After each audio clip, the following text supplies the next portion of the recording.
오늘 부활주일에 이 말씀을 가지고 우리가 부활의 증인입니다.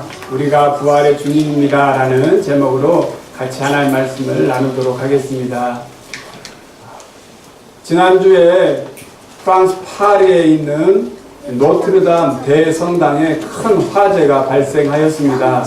여러분도 언론을 통해서 들으셨겠지만 이 노트르담 대성당은 엄청난 프랑스가 자랑하는 대성당입니다. 그 성당에 화재가 났는데 이 화재 가운데 프랑스인들이 목숨 걸고 지키려고 하는 딱 한 가지가 있었습니다.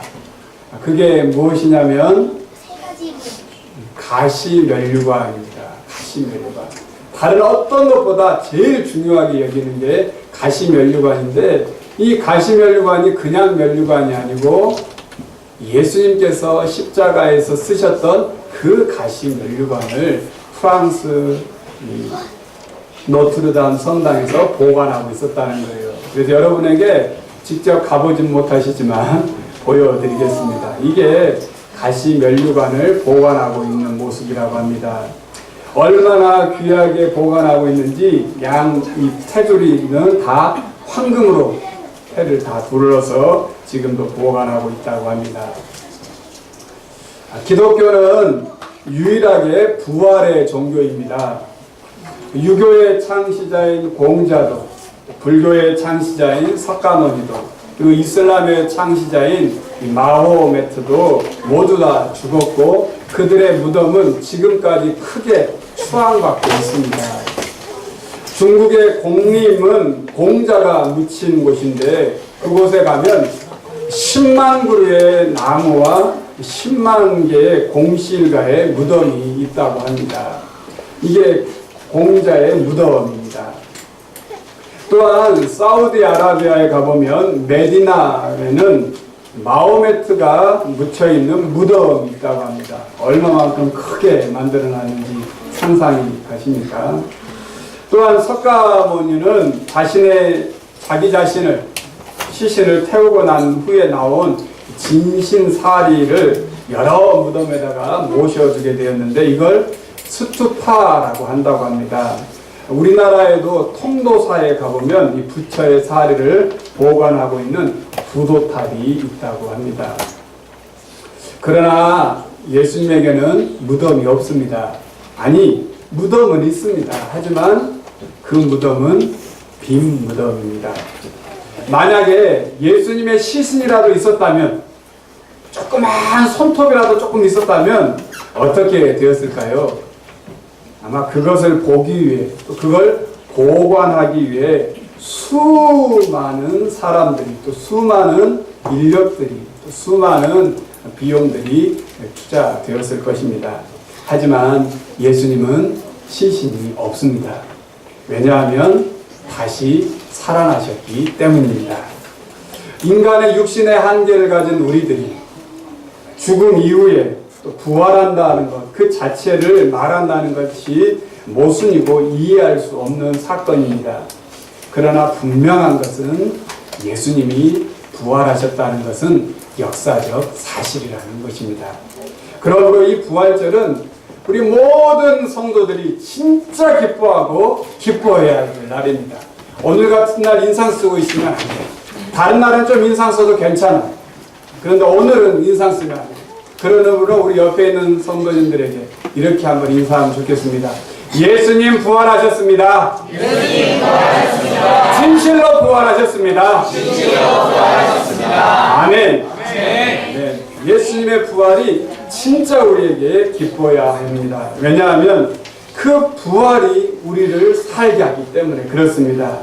고린도전서 15장에 보면 이렇게 말하고 있어요.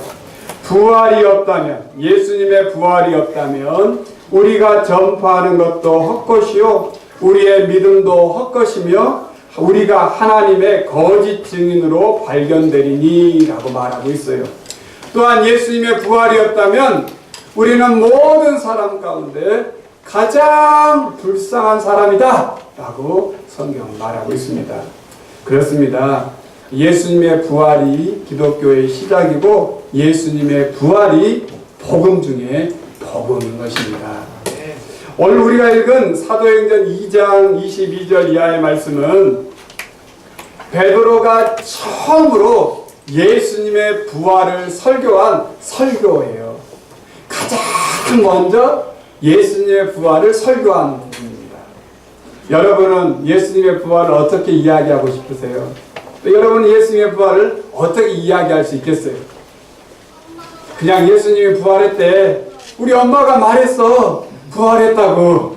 우리 전도사님이 이야기했거든. 이렇게 이야기할 수도 있을 것입니다. 그런데 베드로가 예수님의 부활을 오늘 이렇게 이야기합니다. 먼저 24절을 한번 잘 눈여겨서 한번 다시 보십시다. 사도행전 2장 24절입니다. 우리 한번 같이 한번 읽어볼까요? 하나님께서 그를 사망의 고통에서 풀어 살리셨으니 이는 그가 사망에 매여 있을 수 없음이더라. 아멘. 예수님의 부활은 하나님의 절대적인 주권 아래서 이루어진 사건임을 우리에게 베드로는 선포하고 있습니다. 기묘자요 모사요 전능하신 하나님이요 영존하신 아버지요 평강의 왕이신 이 메시아이신 그분께서 유대 땅 베들레헴에서 태어나시고 마구간에서 태어나서 가장 낮은 자, 가장 힘없는 자들에게 위로를 주시고 상한 갈대를 꺾지 아니하시고 꺼져가는 등불을 끄지 아니하시는 그 놀라운 사역을 통하여 참된 메시아의 모습을 보여주셨을 뿐만 아니라 하나님 나라를 선포하시고 십자가에 달려 죽으시고 부활하신 이 놀라운 사건은 그냥 우연히 어쩌다 되니까 된 게 아니라 모두가 하나님의 주권 아래 이루어진 메시아의 구속 사건이라는 사실을 오늘 베드로는 선포하고 있는 것입니다. 그래서 다윗이 고백한 시편 16편 말씀을 인용하여서 다윗시대로부터 1000년이 지난 이 땅에 오신 예수 그리스도께서 다윗이 예언하였던 그 예언이 그대로 성취되었음을 오늘 이야기하면서 베드로는 계속해서 이렇게 예수님의 부활에 대해서 선언하고 있어요. 오늘 32절을 한번 보세요. 32절 말씀이에요. 우리 다 같이 한번 읽어볼까요? 이 예수를 하나님이 살리신지라 우리가 다 이 일의 증인이로다. 아멘. 36절도 한번 읽어보겠습니다. 그런즉 이스라엘 온 집은 확실히 알지니 너희가 십자가에 못 박은 이 예수를 하나님이 주와 그리스도가 되게 하셨느니라 하니라. 아멘. 그렇습니다. 예수님의 죽으심과 다시 부활하시는 이 놀라운 사건은 하나님의 절대적인 주권하에 이루어진 예언의 성취라는 사실을 우리에게 가르쳐 주고 있습니다. 이 말이 매우 우리에게 중요한 것은 우리의 삶이 그냥 우연히 되어지는 것이 하나도 없다는 사실입니다. 죄와 사망에서 구원하신 이 하나님의 놀라운 사랑의 이야기는 이제 오늘 우리의 인생 가운데서 우리의 삶 가운데서 계속 되어지고 있다는 것을 우리에게 말해주고 있는 것입니다. 그러면서 오늘 베드로는 32절에서 우리가 이 일의 증인이라고 말하고 있습니다. 베드로는 이 설교를 통하여서 자신이 부활의 증인으로 서 있다라고 말하고 있습니다. 여러분, 베드로가 이 부활의 첫 설교를 할 때가 언제냐면 예수님이 십자가에 달려 돌아가신 지 50일째 되는 날이에요. 그런데요, 예수님께서 십자가에 달려 돌아가실 때에 그때 모였던 많은 유대인들은 예수님을 다 어떻게 했냐면 저자를 십자가에 못 박으라, 저자를 십자가에 죽이라 라고 했던 그 군중 앞에서 지금 베드로가 50일 만에 그 예수님의 부활을 선언하고 있어요. 간이 부어도 엄청 부은 거죠. 그렇지 않아요? 50일 전에 지금 예수님을 다 죽이라고 했던 그 사람들 앞에서 선포하고 있다고요. 예수님 부활했다고. 또 이 베드로는 어떤 사람입니까? 예수님이 십자가에 달려 죽으시려고 할 때 자기는 예수님을 모른다고 부인했어요. 아니, 저주했다고요. 나는 저자를 몰라, 저자를 모르는 자야라고 부인했던 그 사람이에요. 그런데 그 베드로가 이처럼 당당하게 예수님의 부활을 선포할 수 있었던 그 이유가 무엇일까요? 그가 부활하신 예수님을 만났기 때문입니다. 24절을 다시 한번 보십시오. 24절을 다시 보시면 하나님께서 그를 사망의 고통에서 풀어 살리셨으니 이는 그가 사망에 매여 있을 수 없었습니다 라고 말하고 있습니다. 여기에 사망의 고통이라는 말에 고통이라는 말이 있는데요. 고통은 헬라어 원어에 보면 오딘이라는 단어예요. 오딘. 이 헬라어 단어 오딘을 왜 여러분에게 말하냐면 고통이라고 하는 것의 원문에 보니까 어떻게 되어 있냐면요. 사냥꾼의 덫이다라고 되어 있어요. 사냥꾼의 덫이라고 하는 이 단어에서 고통이라는 단어가 왔다는 거예요. 우리에게 당하는 많은 고통들은 결국 어디에 매여 있는 거예요. 덫에 매여 있는 거예요. 그런데 여러분 덫이라고 한번 생각해 보세요. 덫이 어떤 거예요? 짐승을 탁 잡아서 못 움직이게 하는 게 덫이에요. 그러면 그 짐승이 덫에 딱 걸리면 나올 수 있어요? 없어요? 없어요. 아무리 발버둥 쳐도 자기 목숨의 신체의 일부가 훼손되지 않고는 결코 나올 수가 없고 큰 덫에 걸리면 자기 힘으로는 빠져나올 수 없는 게 덫이라는 거예요. 그런데 이 덫에서 나올 수 있는 방법이 딱 하나 있어요. 그게 뭐예요? 다른 사람이 덫을 풀어주는 것입니다. 짐승이 매어 있다면 그 짐승을 덫에서 풀어주는 어떤 사람이 있을 때 그 덫에서 나올 수 있는 거예요. 하나님께서 그를 사망의 고통에서 풀어 살리셨다라고 하는 것은 예수님이 나는 죽어야지 라고 죽고 나는 다시 살아나야지 짜잔 이렇게 살아난 게 절대 아니었다는 것입니다. 이미 죽은 예수님을 하나님께서 다시 살려주셨다는 거예요. 이게 사망의 고통에서 풀어 살리셨다라고 하는 말이에요. 그런데 마찬가지로 베드로가 이처럼 예수님의 부활을 담대하게 선포할 수 있는 것은 자신도 이 사망의 고통, 사망의 덫에서 살려주신 이 주님을 경험했기 때문에 그렇습니다. 사도행전 바로 앞에는 우리 성경에는 요한복음이 기록되어 있어요. 요한복음에 우리가 아는 것처럼 요한복음 21장에 보면 바로 사도행전에서 2장만 넘어가면 요한복음 21장인데 부활하신 예수님이 베드로에게 나타났어요. 여러분 한번 생각해 보세요.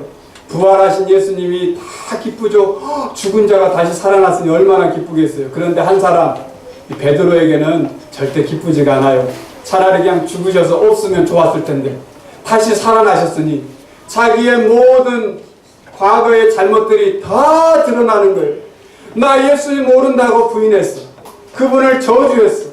그분을 모른다고 내가 비방했어. 그것이 다 드러나는 거예요. 그 충격이 얼마나 컸겠어요. 사망에 매여 있는 거예요. 그런데 예수님께서 오셔서 이 베드로에게 뭐라고 합니까? 네가 나를 사랑하느냐? 네 나 사랑하니? 다른 것 전혀 묻지 아니하시고 이 사랑하느냐라고 하는 이 질문에 예수님께서 이 베드로를 다 용서해 주셨습니다. 베드로의 부끄러움의 덫, 수치의 덫, 과거에 잘못된 모든 고통을 다 예수님께서 부활하신 예수님께서 풀어주심으로 말미암아 오늘 베드로는 담대하게 예수님의 부활을 선포하고 있는 것입니다. 그러므로 오늘 우리는 예수님의 부활을 다시금 통하여서 우리에게 깨닫는 복음은 우리의 삶에 매여 있는 수많은 덫, 수많은 사망의 고통을 풀어주실 수 있는 분은 오직 하나님밖에 없다는 사실을 분명하게 기억해야 한다는 사실입니다. 우리는 살아가면서 수많은 고통, 수많은 사망의 덫에 매여 살고 있습니다. 여러 가지 많은 물질의 덫, 또 여러 가지 많은 취업과 진로의 덫, 여러 가지 많은 우리 인생의 미래에 대한 수많은 고통들이 우리에게 있습니다. 하지만 부활신앙을 가진 우리들은 그러한 많은 고통에서 절망하지 않을 수 있습니다. 왜냐하면 죽음을 이기신 예수님이 부활하시고 우리와 함께하고 계시기 때문입니다. 우리의 영원하신 생명과 하나님 나라로 인도하시는 그 놀라운 역사가 이제 예수님뿐만 아니라 우리에게도 허락하여 주셨으며 이제 죽음은 우리에게 더 이상 두려운 것이 아니라 죽음은 하나님 나라로 가는 하나의 과정일 뿐임을 우리는 예수님의 죽으심과 부활을 통해서 확인하고 있는 것입니다. 그러므로 베드로는 오늘 이 시간 담대하게 예수님의 부활을 선포하면서 우리가 이 일의 증인이로다 라고 말하고 있습니다. 50일 전에는 예수님을 죽인다라고 선포했던 많은 유대인들이 오늘 베드로가 설교하는 이 설교를 듣고 어떻게 했냐면, 오늘 우리가 읽진 않았지만 사도행전 2장 40절과 41절에 보니까 이렇게 말하고 있어요. 그 말을 받은 사람들은 세례를 받음에 이날의 신도의 수가 3,000이나 더하더라. 그곳에 모여있던 사람들 중에 이 예수님의 부활을 듣고 함께 부활을 증거하겠다고 한 사람이 몇 명이나 되었다고요? 3,000명이나 되었다. 3,000명. 한두 명이 아니었다는 거예요. 3,000명이 모두 다 예수님의 부활에 증인이 되겠다고 서 있었다는 것입니다. 여러분, 증인이라고 하는 말에 이 마르투스라고 하는 헬라어 단어는 여기에서 뭐가 왔냐면요, 어떤 단어가 왔냐면 순교라고 하는 마더라고 하는 단어가 왔다고 합니다. 그러니까 증인이라고 하는 말은 어떤 뜻이에요? 목숨을 건다는 뜻이에요. 순교한다는 뜻이에요.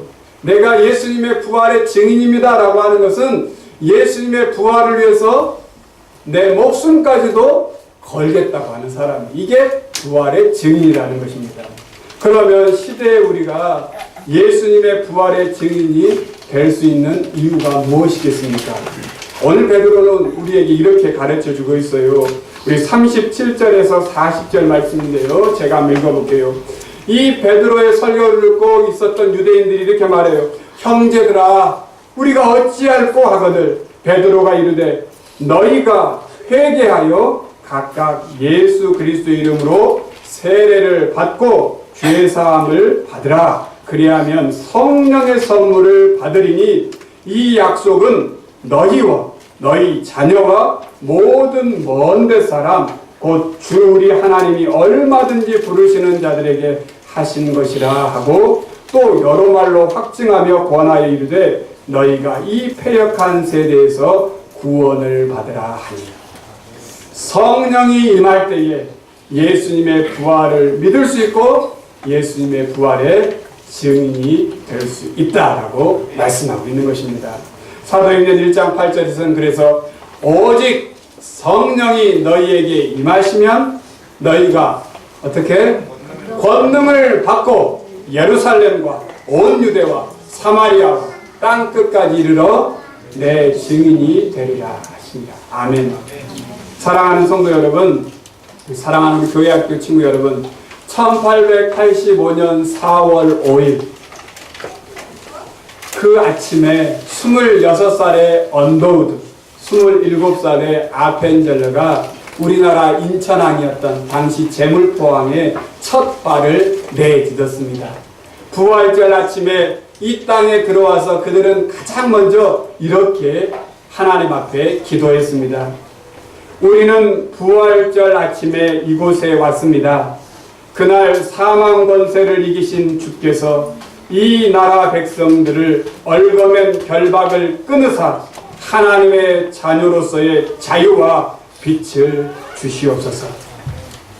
그리고 134년이 지난 지금 오늘 우리는 부활주일 아침에 이 사망의 고통, 사망에 덧서서 풀려주신 이 하나님의 그 크신 사랑을 확인하며 오늘 우리는 부활의 주님을 함께 예배하고 있습니다. 불과 100여 년 전만 해도 이 땅에 예수님을 믿는 사람들은 거의 없었습니다.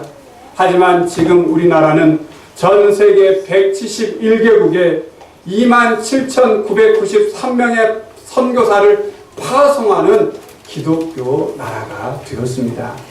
이 놀라운 일이 어떻게 가능했겠습니까? 하나님께서 그를 사망의 고통에서 풀어 살리셨으니 이는 그가 사망에 매여 있을 수 없음이었더라. 하나님께서 하셨습니다. 그러므로 이제 우리는 다시 부활의 증인으로 이 세상에 살아가야 할 줄 믿습니다. 우리는 사망의 덫에 매여 있는 자들에게 생명의 빛을 전하는 부활의 증인들입니다. 이 귀한 증인의 삶을 이제 우리의 삶에 허락되었음을 우리가 다시 한번 이 부활주일 아침에 확인할 수 있기 원합니다. 예수님의 부활은 이론으로 설명되는 것이 아니라 우리의 삶으로 선포되어지는 것입니다. 그러므로 우리의 모든 삶의 자리에서 하나님께서 그를 사망의 고통에서 풀어 살리셨음을 다시 한번 확인하고 이 예수를 하나님이 살리신지라, 이 예수를 하나님이 살리신지라 우리가 다 이 일의 증인이로다 고백하는 이 고백처럼 하나님께서 살리셨습니다. 그리고 이제 하나님께서 다시 살리실 것입니다. 이 믿음의 고백으로 우리가 살아갈 수 있기를 원합니다. 이것이 베드로가 선포한 첫 번째 부활 설교입니다. 우리 한번 따라하겠습니다. 하나님께서 살리셨습니다. 하나님께서 살리셨습니다. 하나님께서 다시 살리실 것입니다. 하나님께서 다시 살리실 것입니다. 기도하겠습니다. 부활의 주 예수님, 우리를 사망의 고통에서 다시 살리신 하나님의 그 크신 사랑을 오늘 베드로의 첫 번째 부활 설교를 통하여서 확인하였습니다. 이제 우리도 부활의 증인으로 살아가겠습니다. 하나님께서 살리신 이 역사에 동참하게 하여 주옵소서. 예수님의 이름으로 기도드립니다. 아멘.